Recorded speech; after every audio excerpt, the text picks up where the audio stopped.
Sekarang ni ialah macam mana pun dia gunakan berbagai cara nak menjatuhkan kerajaan kita, sampai ke peringkat isu Palestin pun cuba nak digunakan sebagai propaganda politik murahan, ya. Tapi kita lihat lagi banyak dia memfitnah PMX, bertambah sokongan kepada PMX, ya. Dah 2 orang dah daripada PN yang telah pun menyatakan sokongan kepada PMX. Dan semalam saya tengok live Papa Gomo, kan, dia cukup marah apabila 2 orang ahli bersatu ni yang telah menyokong PMX, ya, sampai ke peringkat dia kata jangan dibiarkan lagi lama, ya. Dia minta Muhyiddin supaya berlapang dada untuk bertemu dengan Mahathir, sebab dia kata selagi tidak bertemu Mahathir, dia bimbang akan bertambah lagi sokongan kepada PMX. Jadi sebelum benda ini bertambah, Papa Gomo kata Muhyiddin harus bertemu segera dengan Mahathir, kerana Mahathir saja yang ada strategi bagaimana nak jatuhkan Anwar Ibrahim. Ini satu benda yang lawak lah, ya. Bila dia kata Mahathir ni ada strategi yang hebat untuk nak jatuhkan Anwar Ibrahim, ya. Kalau kita ikuti sejarah politik negara kita, pertemuan antara Mahathir dengan Anwar ini tak pernah satu saat pun Mahathir berjaya menewaskan Anwar dalam segi politik, ya. Dari segi pengaruh ke apa, tak pernah satu saat pun Mahathir boleh menjatuhkan Anwar, ya. Cuma dia boleh memenjarakan Anwar dengan cara tindakan-tindakan zalim yang dilakukan, dengan fitnah yang dia buat. Itu saja yang dia mampu buat, ya. Dari segi politik dia tak pernah. Dia boleh menghapuskan Musa Hitam dari segi muslihat politik, boleh. Musa Hitam dia boleh buat. Dia adakan tekanan kepada Musa Hitam. Akhirnya Musa Hitam semalam dia sendiri belah gitu je, tinggalkan politik, ya. Dia pernah juga menggagalkan usaha Tengku Razali Hamzah yang cuba melawan dia sebagai Presiden UMNO.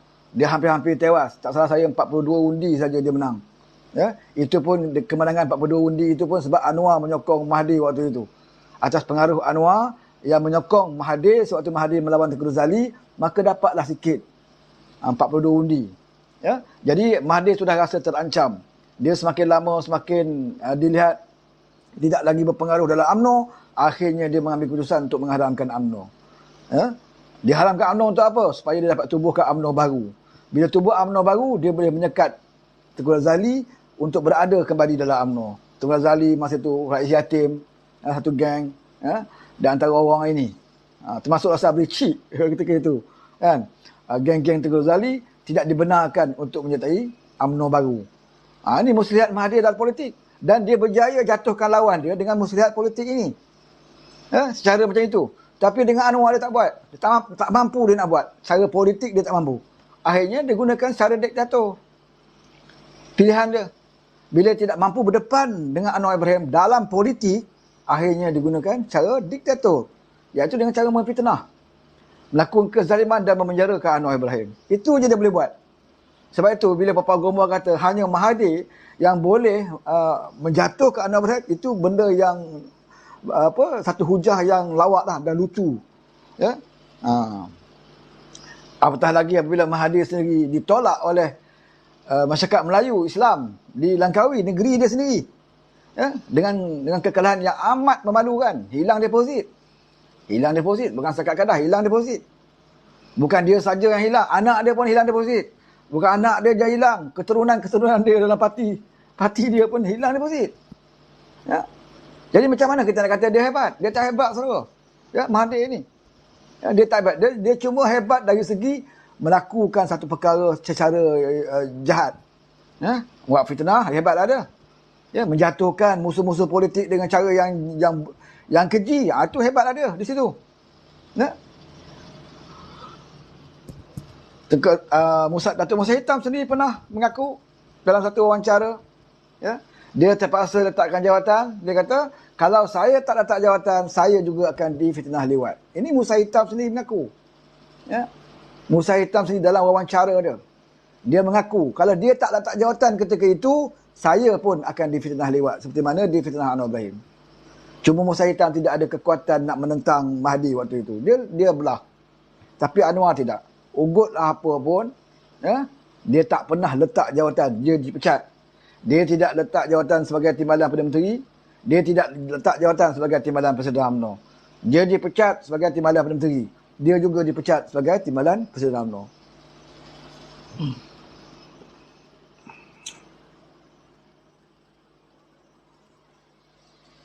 Jadi dalam sejarah politik memang tak pernah Mahathir ni mengatasi Anwar Ibrahim. Jadi idea Papa Gomo yang kata hanya Mahathir saja yang boleh berdepan dengan Anwar, ya, bolehlah cuba. Saya pun nak tengok juga, ya. Ada cadangan mengatakan eloklah Mahathir bertanding di Kemaman. Ya, sebab Kemaman ni dikatakan kerusi yang boleh katakan boleh menang lah untuk PAS, ya, di Kemaman. Baru-baru ni pun dia dapat majoriti yang besar juga. Jadi mereka yakin Kemaman tu akan kekal sebagai kerusi mereka. Jadi mereka kata lebih baik letak Mahathir sebagai calon, supaya Mahathir bila menang di Kemaman, dia bolehlah berdepan dengan Anwar Ibrahim. Ini pun saya kata, saya setuju, saya pun nak tengok juga, ya, hebat tak hebatnya Mahathir ni bila berdepan dengan Anwar Ibrahim. Sekarang ini dia hanya bercakap di belakang lah. Dia kata macam-macam Anwar ni di belakang, ya. Anwar ni menggadaikan orang Melayu, Anwar ini meruntuhkan institusi raja, Anwar ni nak jadikan negara kita bukan lagi tanah Melayu tetapi tanah pelbagai kaum, nak tukar status negara kita ni bukan lagi, ya, tanah Melayu tapi negara berbagai kaum. Ini tuduhan-tuduhan Mahathir di luar, ya? Dan Anwar tak layan pun tuduhan-tuduhan itu. Sebab itu Mahathir kena masuk parlimen dan ulangi balik tuduhan itu depan Anwar Ibrahim. Kalau mereka berani, ya, letaklah Mahathir sebagai calon. Bukan Papa Gomo saja bersetuju, ya. Geng-geng setro dia pun ramai duk promote sekarang ni supaya PN meletakkan Mahathir sebagai calon. Kita pun bersetuju, saya pun bersetuju, dan saya sokong sekiranya betul PN nak letakkan Mahathir di Kemaman. Kita tak nak gentar dengan Mahathir sebab kita dah lawan Mahathir ni puluhan tahun. Apatah lagi ketika itu Mahathir ada kuasa. Mahathir tengah hebat ketika itu, dia Perdana Menteri, ada kuasa, tengah hebat, dia muda lagi pada itu, ketika itu. Pada ketika itu pun kita lawan Mahathir. Apatah lagi Mahathir pada hari ini yang berjalan pun dah tak larat, jalan pun 3 selender dah, ya. Apatah lagi Mahathir yang tak ada kuasa, yang berjalan pun tak larat. Apakah kita takut nak berdepan dengan Mahathir? Mahathir waktu muda, waktu dia ada Perdana Menteri, waktu dia ada kuasa pun kita lawan. Apatah lagi Mahathir sekarang, Mahathir yang telah pun, ya, dihinakan oleh orang Langkawi, tak pelik lagi kalau nak bawa juga Mahathir itu. Ya, kalau kamu anggap Mahathir itu sebagai orang hero, ayo persilakan bagi dia bertanding di Kemaman. Saya cabar PN letak Mahathir bertanding di Kemaman. Okey, Tok Adi. Tok Adi. Assalamualaikum. Waalaikumsalam, Tok Adi, teruskan. Okey. Pada dasarnya saya setujulah pada Abang Wah berkenaan dengan Mahathir ni. Okey, saya terdengar juga tu Bapak Gomo tu. Terbaca dan tertengoklah sebenarnya. Kita amat mengalu-alukan lah sebenarnya tu. Apa yang Bapak Gomo cakap tu berkenaan dengan Mahathir. Hanyalah Mahathir yang mampu untuk berhadapan dengan Datuk Seri Anwar. Biarlah dia, kalau dia nak bertanding di Kemaman pun, itu bagi saya sangat dialu-alukan lah. Sebab kita nak tengok juga dari parlimen nanti kan, nak tengok juga. Kemungkinan di Kemaman ni dia boleh menang lah saya rasa. Sebab atas ihsan orang-orang PAS di sana, penyokong-penyokong PAS di sana. Sebab kalau nak mengharapkan dia di tempat-tempat lain, bagi saya memang dia tak ada harapan lah. Rakyat pun dah meluat dengan dia. Di tempat tradisi dia sendiri pun hilang deposit. Cuba kita bayangkan. Jadi dah tak relevan lagi lah sebenarnya dia ni. Cuma nafsu serakah dia ni untuk menjatuhkan Datuk Seri Anwar masih membara lagi. Ini sebenarnya yang ditakutkan oleh dia bila Datuk Seri Anwar menjadi Perdana Menteri lah. Hal ini sebenarnya yang ditakutkan oleh dia. Sebab tu dia sedaya upaya daripada dulu sampai sekarang melakukan usaha-usaha, bahkan sanggup memfitnah Datuk Seri Anwar dengan berbagai kes liwat dan sebagainya. Padahal kalau kita tahu kes tu siapa yang mengikuti perjalanan kes tu banyak sangat kelemahan-kelemahan dan juga bukti-bukti yang tidak sahih, bukti-bukti yang kotor lah bagi saya. Ya. Tuhan Ya. telah tunjuk sebenarnya. Tuhan telah tunjuk siapa Mahathir sebenarnya. Di akhir-akhir hujung hidup dia ni, Tuhan tunjuk sikap dia terhadap orang yang dibenci ataupun dia tak suka. Tuhan telah tunjuk lah. Kemudian saya pun heran juga ni Abang Wan ni. Hmm. Kenapa PAS masih lagi boleh mengangkat dan menyanjung orang seperti ini ya? Penyokong-penyokong PAS ni, terutama yang di bawah ni, saya pun tak faham. Adakah kalian sedar bahawa Mahathir ni adalah orang yang telah menghina parti PAS, orang yang telah menghina, bahkan menghina Nabi besar Muhammad sallallahu alaihi wasallam. Ya? Tapi masih lagi disanjung, diangkat, bahkan dijadikan sebagai penasihat kepada 4 negeri mereka yang perintah ni. Jadi saya rasa hilang pertimbangan ke ataupun hilang akal ke kepada pemimpin mereka ni. Saya pun tak faham. Saya terus terang saya cakap, apakah di awal ni sudah hilang pertimbangan logiknya, logik akalnya sehingga sanggup melutut dan mencium Mahathir balik. Ya? Saya pun heran di mana akal dia, di mana ilmu yang dia ada. Sedangkan selama ini Mahathir lah yang paling banyak membenci parti PAS. Bahkan katakan PAS ni adalah parti yang sesat dan sebagainya. Jadi Allahu Akbar. Sementara itu masih banyak lagi walaun-walaun di bawah ni yang menyatakan sokongan, menyanjung-nyanjung lagi, mengangkat Mahathir seolah-olah bagi mereka adalah penyelamat parti PAS. Ya Allah, saya pun hilang rasa hormat lah kepada mereka ni. Terus terang saya cakap. Okey, itu dulu Abang Wan. Kita bersambung lagi. Okey. Dia kalau orang yang ikuti sejarah Mahathir, kalau kita tengok mana-mana parti yang bawa Mahathir masuk, parti itu akan rosak. Kan? Banyak dah Tuhan tunjuk sebenarnya. Mana-mana parti pun. Kalau Mahathir ada, dia akan merosakkan parti itu akhirnya. Tapi kalau PAS tak belajar daripada sejarah tu, itu pernah pada PAS lah. Kan? Kita PS dulu terima dia dan kita rosak. Walaupun nawaitu kita waktu itu baik, nawaitu kita nak bagi peluang, kan? Kebetulan waktu itu Anwar tak ada. Jadi kita bagilah peluang. Kurangnya kita kata inilah peluang Mahathir nak ubah sikap. Dah tua dah. Dah teruk dah selama ni buat kezaliman kat orang. Jadi inilah peluang untuk nak berubah. Kita nak tengok dia berada dalam PH ni dia boleh berubah tak? Rupa tak boleh. Bahkan bertambah jahat.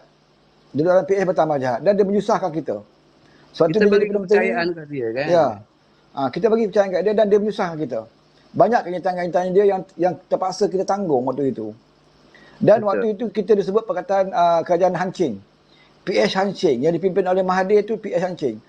Dan hari ini orang yang dia kata hancing tu, pemimpin yang dia kata hancing, orang itu jadi penasihat mereka. Waktu Mahathir memimpin kerajaan PH, kau kata Mahathir gagal. PH hancing. Mahathir kata manifesto bukan kitab suci, engkau orang kutuk. Orang kata tak boleh pakai Mahathir ni munafik dan sebagainya. Kan? Akhirnya hari ini orang yang kau kata macam tu, yang kau kata hancing, munafik dan sebagainya, orang ini kau angkat sebagai penasihat. Kan? Di mana kewarasan dia? Kalau betul Mahathir itu hebat, kalau betul kau kata sekarang ni Mahathir itu hebat, kenapa waktu dalam PH tu kau kata kerajaan tu gagal? Waktu itu bukan Anwar yang memimpin, waktu itu Mahathir yang memimpin. Kalau hancing PH waktu itu adalah kerana kepimpinan Mahathir. Jadi hari ini bila dia tidak bersama dengan PH, engkau angkat pemimpin yang pernah kau level sebagai memimpin sebuah kerajaan hancing. Mana kewarasan dia? Betul. Kalau kita tengok lagi di parlimen sekarang kan, nampak sangatlah MP-MP daripada pembangkang ni, nampak sangat dah hilang orang kata hilang pertimbangan lah. Dia seolah-olah memang tak ada lagi modal untuk membantai kerajaan. Kemudian yang sekarang yang dibawa adalah untuk menjadi pengacau saja di dalam parlimen ni. setiap apa pembentangan ataupun usul-usul yang dibawa oleh kerajaan, mesti ada yang dia kacau. Dan mereka, kalau saya tengok, lebih kepada sekarang ni tentang peruntukan ya, lebih banyak cerita bercakap tentang peruntukan, yang mana mereka sangat menggelopor sangat. Padahal kalau kita tengok, setiap ahli parlimen dia ada peruntukan untuk pembangunan setiap kawasan tu. Kalau tak silap saya, dia ada peruntukan satu untuk pembangunan. Kalau dulu sebagai peruntukan sebagai mesra rakyat kan, yang mereka tak ada adalah peruntukan untuk mesra rakyat tu. Contoh macam di pihak kerajaan, dia ada 1 juta kalau tak silap saya 1 tahun untuk peruntukan mesra rakyat dan 3 juta untuk peruntukan pembangunan di setiap kawasan. Maknanya setiap MP dapatlah peruntukan 3 juta untuk pembangunan infrastruktur di setiap kawasan mereka. Semua yang mereka tak ada ni adalah 1 juta ringgit daripada untuk program-program masyarakat ni ataupun peruntukan mesra rakyat. Jadi apa masalahnya? Kan? Kalau kata dia nak samakan juga, baik tak ada pembangkang kalau macam tu. Kan? Buatlah CSA. Seperti mana yang Datuk Seri Anwar Ibrahim cakap dalam parlimen, datang bincang, buat CSA. Kalau betul-betul nak mereka nak peruntukan yang sama dengan MP-MP kerajaan. Kan? Dulu pun daripada 22 tahun Mahathir memerintah, lagi teruk dulu pembangkang. Kan? Tak ada benda-benda tu semua. Zaman Muhyiddin pun tak dapat pembangkang ni. Iaitu PH pada masa tak dapat. Zaman Ismail Sabri je baru ada sikit. Itu pun sebab dia dah goyang. Ya, itu pun sebab dia dah goyang dah. Kalau tidak, Cuba kalau dia cuba kerajaan dia tu macam sekarang ni. Sorry lah dia nak layan. Ya. Itu pun dia buat goyang. Jadi dia tawarkan kepada kita untuk buat CSA. Itu juga yang ditawarkan Datuk Seri Anwar. Kau datang, jangan angkuh sangat. Jangan bodoh sombong sangat. Kan? Jumpa bincang. Demi rakyat. Selesaikan masalah rakyat. Bukannya jahat mengalak dekat parlimen tu minta peruntukan. Bila suruh datang berjumpa bincang dengan Timbalan Perdana Menteri Fadilah tu kan, pun tak ada pun sampai sekarang ni, dengan keegoan, kesombongan dia orang ni, tak ada pun datang bincang. Jadi sebenarnya tak payah dah melalak. Kalau tak nak macam tu, tak payah melalak. Kan? Carilah pendapat. Yang kedua, yang dia minta itu adalah hak mutlak Perdana Menteri. Yang jadi hak bagi kau adalah peruntukan kawasan tu. Yang macam contohnya benda yang ditetapkan oleh perlembagaan, itu kena bagi walaupun dia negeri pembangkang kan. Ya, memang itu ada. memang hak. Yang tidak menjadi hak itu adalah peruntukan ahli parlimen itu. Ya. Itu hak Perdana Menteri. Dia bukan sekarang saja, dulu pun macam tu. Ya. Hak Perdana Menteri. Dia nak bagi pada sesiapa pun. Sebab tu Perdana Menteri kita ni, kalau nak bagi, aku tak nak buat macam style dulu, bagi-bagi saja. Sebab banyak dia salah gunakan. Betul. Kan? Jadi kalau kau nak, datang jumpa, dah bagi tahu dah nak duit ni untuk apa. Kan? Ya. Sebab aku tak boleh bagi, semua dapat sejuta seorang, tak ada. Dia nak keperluan. Kalau keperluan kau tu, kan, berapa ratus ribu, ratus ribu tu lah dia akan bagi. Iya. Sebab kau tahulah Anwar kan, dengan duit. Dia tak nak duit, dia bagi tu duit rakyat, dia salah gunakan. Jadi kalau kau betul lah dia nak guna, kau bagi tahulah. Peruntukan kawasan kau dapat. Peruntukan kau sebagai ahli parlimen tu, itu bukan hak kau. Itu yang Tuan teman bagi je lah. Dia kata apa salahnya. Itu dulu pun kau langsung tak bagi. Kawasan pun kau tak bagi. Tak bagi dulu. Sekarang bercakap pandai kan. Konon-konon kita kejam lah, kita zalim lah. Masa dia perintah pun sama juga. Apa masalah kau sekarang sebenarnya? Kan? Yang melalak nak bayar, keluar duit sebab nak bagi sumbangan orang mati. Sehari 5-6 orang mati dalam kawasan dia. Kan? Nak bagi gaji staf pejabat. Macam-macam dia minta. Nak beli perabot pejabat. Pandai-pandai lah kan. Pandai-pandai itu. Nak sewa pejabat pun takkan nak mengadu dengan Perdana Menteri. Ya Allah. Dangkal sangat pemikiran dia orang ni. Itulah. Patutnya sebelum kau jadi calon dulu, kau fikir dulu kan. Fikir dulu. Kalau rasa tak mampu, tak payahlah bertanding. Tak payahlah, betul. Kan? Kalau rasa benda tu tak mampu, tak payah bertanding. Itu je. Ini pun disebut, ini pun telah pun dijawab oleh Khairuddin Takiri kan. yang sekarang ni jadi Biro UMNO kan, Biro Agama UMNO. Dia pun sebut, dia sendiri cakap, saya dulu waktu dalam PAS, saya pembangkang, dia kata, memang tak ada peruntukan untuk ahli parlimen saya, dia kata. Memang tak ada. Peruntukan kawasan adalah saya dapat, tapi peruntukan ahli parlimen saya tak dapat. Dia kata, dan saya tahu saya tak berhak bising sebab itu memang hak Perdana Menteri, dia kata. Harudin kata. Tapi saya alhamdulillah, dia kata, saya ada income lain. Sebab tu dia jadi ahli parlimen di Takir, di Kuala Nerus kan, dia ahli parlimen Kuala Nerus. Sebab tu saya jadi ahli parlimen dulu, saya ada berniaga, dia kata. Kan, dia ada perniagaan. Jadi daripada hasil perniagaan dia itulah boleh membantu dia sebagai ahli parlimen. Jadi saya tidak perlu sangat minta dengan Perdana Menteri. Sebab saya ada perniagaan saya. Jadi dia ada duit lah kan. Untuk diri dia, untuk nak bayar pejabat, sewa pejabat, gaji, staff-staff dia. Dia guna duit macam ni lah. Kan? Jadi bagi orang lain, jadi calon yang tak ada apa-apa, bergantung pada gaji sahaja, memang takkan cukup. Iyalah. Kan? Takkan cukup. Kalau gaji itu hanya kau nak bergantung, kawasan lah. Ya. Untuk diri kau sebagai ahli parlimen, untuk urus takbir kau tu, memang tak akan ada. Kecuali kau kena minta bunding dengan Perdana Menteri. Itulah sebenarnya, bukannya kau kata Perdana Menteri ni zalim sebab menafikan hak. Bukan hak engkau pun. Dia macam kita dengan anak kita lah, Tok Adi. Ehsan, yang jenis ehsan. Kan? Kita dengan anak kita, yang wajib bagi kita apa? Okey, pembelanjaan sekolah dia. Kan? Keperluan berbelanja di sekolah, kita bagi dah ni. Yuran ke apa ke duit persekolahan dia, kita dah bagi. Itu kewajipan kita sebagai ayah. Kan? Tapi kalau anak tu nak minta kita, pribadi dia nak beli handset sebab apa, dia kena minta kita lah. Kena cakap lah dia, ayah saya nak duit ni. Kita akan tanya dia duit untuk beli apa. Kan? Sebab kewajipan kita dah bagi dah. Dah sekolahkan kau, uniform kau, buku kau, keperluan kau, semua kita dah bagi. Tiba-tiba dia nak juga duit. Kan? Dia nak juga duit. Kita sebagai ayah akan tanya nak duit ni untuk apa pula. Kan? Mana dia kena cerita dengan ayah. Apa duit keperluan yang dia minta tu untuk apa. Kalau dia kata nak beli handset ke apa, okey, kita sebagai ayah pula, kalau nak bagi boleh bagi, tak bagi pun tak apa. Kan? Itu bukan hak. Anak tak boleh kata ayah zalim. Kan? Saya nak minta beli handset pun tak boleh. Tak boleh. Itu bukan hak. Hak kamu, keperluan belajar tu. Pakaian kamu. Kan? Apa yang sebagai anak. Yang kewajipan ayah kena bagi sebagai anak. Itu aja. Selebih itu boleh. Tapi kena minta lah dengan ayah. Ayah akan pertimbangkan. Kan? Wajar ke tak wajar nak bagi. Macam itulah kerajaan. Hak dia kena bagi. Itu wajib. Setiap kawasan. Bahkan Kelantan di antara negeri yang tertinggi mendapat peruntukan. Betul. Itu hak. Tetapi yang lain tu kena jumpa lah bagi tahu. Ya. Kan? Kau nak duit berapa? Tak semestinya kau nak sejuta dapat sejuta. Kan? Kau bagi tahu lah saya ni ada nak pakai ni. Okey, berapa bajet semua. Kalau peneliti kata okey, wajar dulu sekat. Bagi. Okey. Masalahnya kau ego tak nak jumpa.